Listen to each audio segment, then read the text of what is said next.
কলকাতার সবথেকে বড় পেনের মেলা, যেখানে ১০০ থেকে ১০ লাখ টাকা পর্যন্ত পেন পাওয়া যাবে, যেটা চলছিল অবনীন্দ্রনাথ টেগোর হলে, সেকেন্ড ফ্লোর, ইন আইসিসিআর, অর্থাৎ হোচিমিন সরণির কাছে।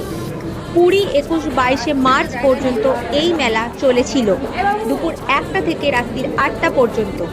মেলার শেষ দিন অর্থাৎ রবিবার আমি এই মেলায় ফার্স্ট টাইম ভিজিট করতে গিয়েছিলাম। গেট দিয়ে ভিতরে ঢুকতেই আমি হরেক রকমারি পেন দেখে জাস্ট অবাক হয়ে গিয়েছিলাম। দেশ বিদেশের নানা রকমারি পেনের স্টল ছিল, জাপান, ইটালিয়ান, ফ্রান্স, ইউরোপিয়ান নানা পেনের স্টল ছিল। এই মেলা যেন পেন প্রেমীদের কাছে এক স্বর্গরাজ্য। সোনায় মোড়ানো রকমারি ফাউন্টেন পেনও ছিল। এছাড়া ছিল নানা রকম কাস্টমাইজ পেন। তোমরা তোমাদের পছন্দ মতো পেন অবশ্যই কাস্টমাইজ করাতে পারবে এই স্টল থেকে।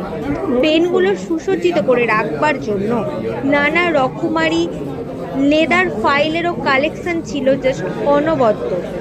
নানা ফ্লেভারের ইঙ্কেরও কালেকশন ছিল।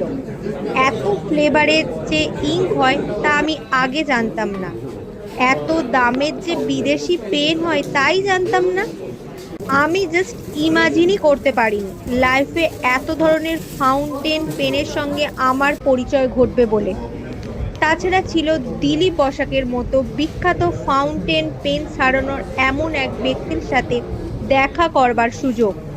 এই রকম একটা ইউনিক পেন মেলায় কারা কারা সাক্ষী হয়েছে অবশ্যই কমেন্টস করে জানাবে কিন্তু। আর আমার ভিডিওটা ভালো লাগলে অবশ্যই লাইক, শেয়ার, কমেন্টস আর সাবস্ক্রাইব করে দিয়ে অবশ্যই পাশে থাকবে। বাই।